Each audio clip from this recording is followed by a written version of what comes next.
Good morning and welcome to NY5. Today is Friday, the 19th of July. I'm Valerie. And I'm Shameen. Have you heard of the LaSalle College of the Arts? It now houses an exhibition put up by our very own AEP students. Let's take a look. Hello, we are a group of students from Sec 3 AEP. My name is Dawn from 309. I'm Yang Ting from 304. I'm Rin from 314. I'm Zhi Jian from 312. And I'm Chen Rong from 301. Okay, so today we are basically at this art exhibition, and it basically showcases the artworks of all the students in the AEP program. Like, there are lots of schools that are already in the government AEP program, which include Bukit Panjang Government High, Hwa Chong Institution, the Victoria School, and some other AEP schools. So it showcases their creativity and talent, and I'll pass it to Zhi Jian now. Okay. So there are a few galleries here. Like, some of them showcase our seniors and juniors' work, and they're really nice. So yeah. Most of the works are centered around a number of themes like feel, reflect, explore, tell, and connect. Yes. And dream. Okay, so right now we are standing in front of the exhibit for Connect. This exhibit features the works of our Sec 3 AEP students this year, and they created these artworks during this year's Sec 3 AEP workshop. AEP students get to participate in workshops in Sec 1 and 3. This is one of the works from my group. So basically what we have to do is, like, each of us start off with one of the small items that you have brought along to the workshop with you. Then, right, we draw out the items, like it's in different places. So basically after that, we switch around, like we sit in a circle but we rotate the circle so that everyone can get to work on other people's drawings. Okay, so this artwork is called Heart of Gold by Ho Jia Xuan from Nanyang Junior College. Yeah, okay. So like basically we found this work very interesting because, like, if you look closely, right, the artwork is made of mixed media instead of a painting. So basically the artist use watercolor to paint on paper, then they cut them out and layer it, like each piece of paper on top of each other, so it looks 3D. Oh, hi guys, so we are Chen Rong and Zhi Jian. Yeah, so this is our favorite paintings here. Yep. It's called Infection by, what's the name?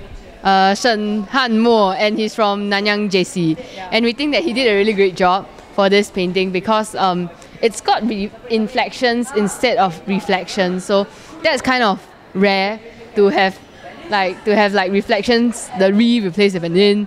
So we think that it's kind of like him, if you notice in this painting, right, there's this person holding the camera and it's a very faint reflection. So I think it's like inverse kind of thing that he's looking, the whole thing got caught on a glass cup.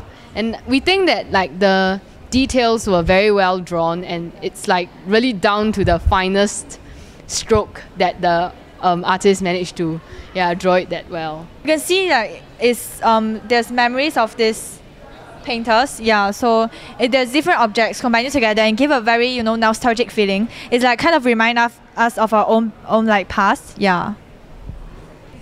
Alright, so my favorite painting is this one. It's called A Hysterical Study of Irony and Sincerity by Navas Ariel Roberto. Yes. I like this painting a lot because I find that the fluid lines that kind of like curve and dance in a sense, and the colors, they are kind of stylized in patches. I like the brush strokes are actually very different in some parts. Like, they can be thick in places and thin in others, and I find that this very fluid movement kind of idea, it gives the whole picture this slightly warped look, a slightly distorted version of reality, and in that reality is really weaved thickly with the grief of the artist. Like, when she was painting it had to do with reflecting her grief over the death of someone very important to her.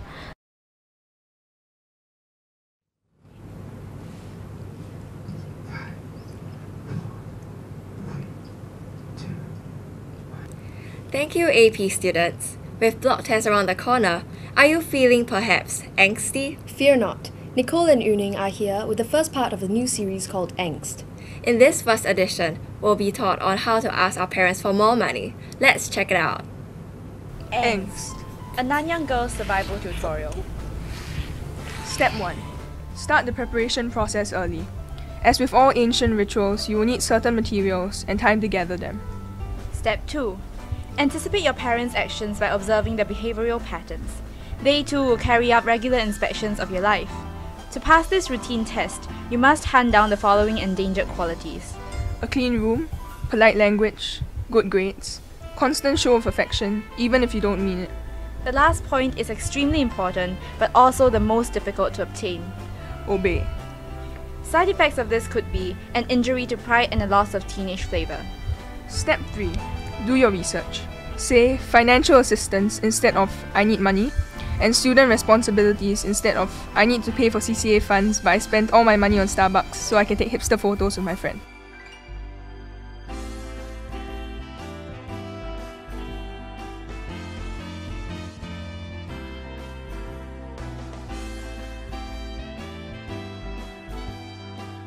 Step 4.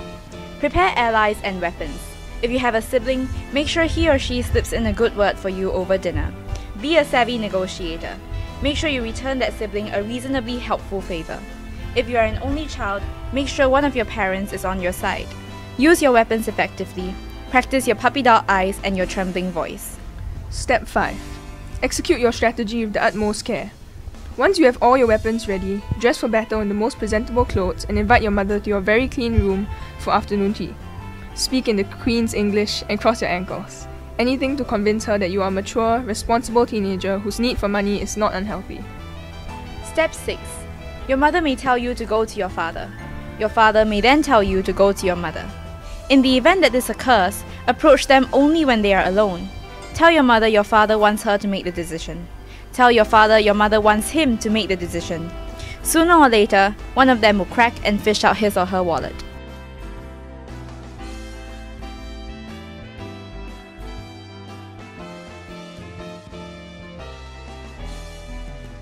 If both of them admit defeat, then congratulations. We call this the double takedown. Step 7. Don't forget to say I love you. Not only is this something you should say anyway, but it will also prove to be a strategic necessity for future battles. Good luck, And may the force be with you. Thank you, Yuning and Nicole.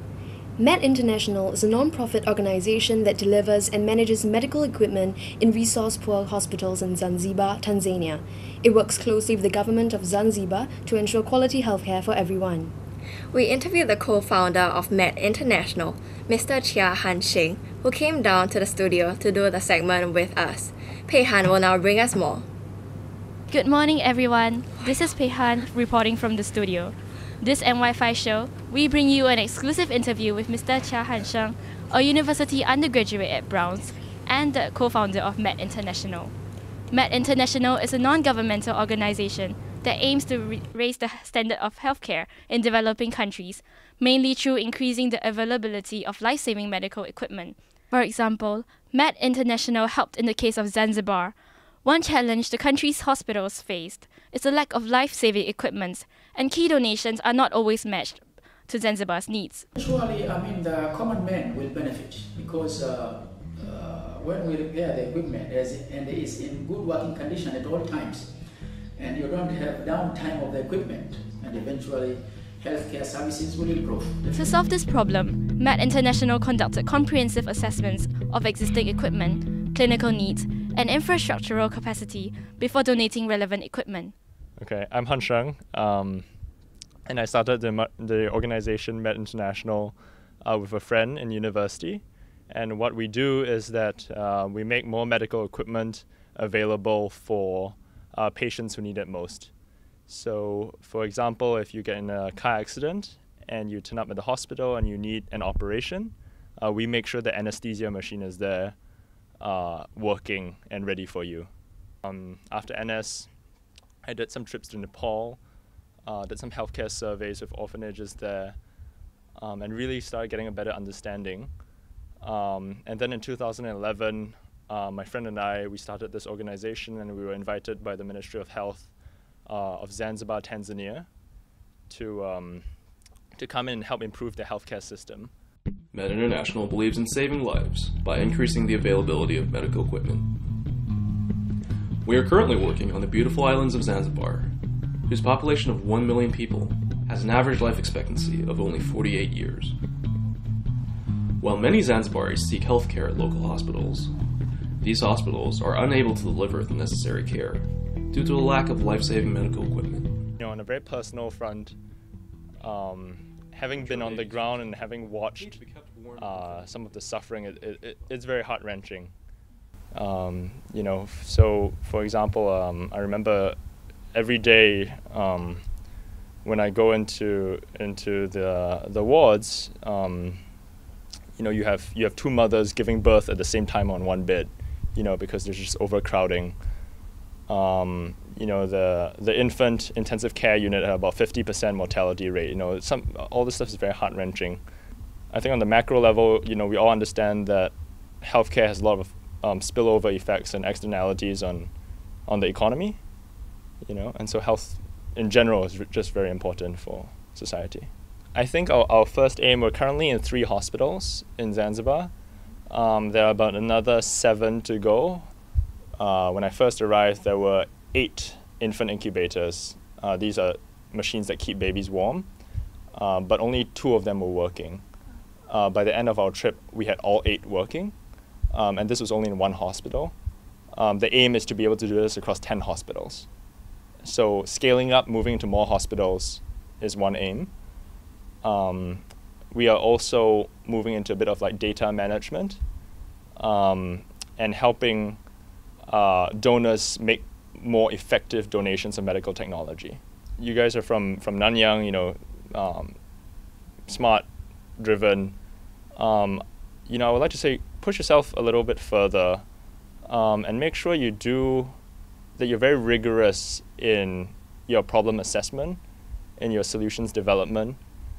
Make sure that you're very data-driven, that you're very research-oriented, because there are lots of people in this world who want to make a difference, who are socially very passionate. But if your work is not backed up by evidence, if it's not backed up by rigorous academic training, right, it's very dangerous. So make sure that you're disciplined in that sense.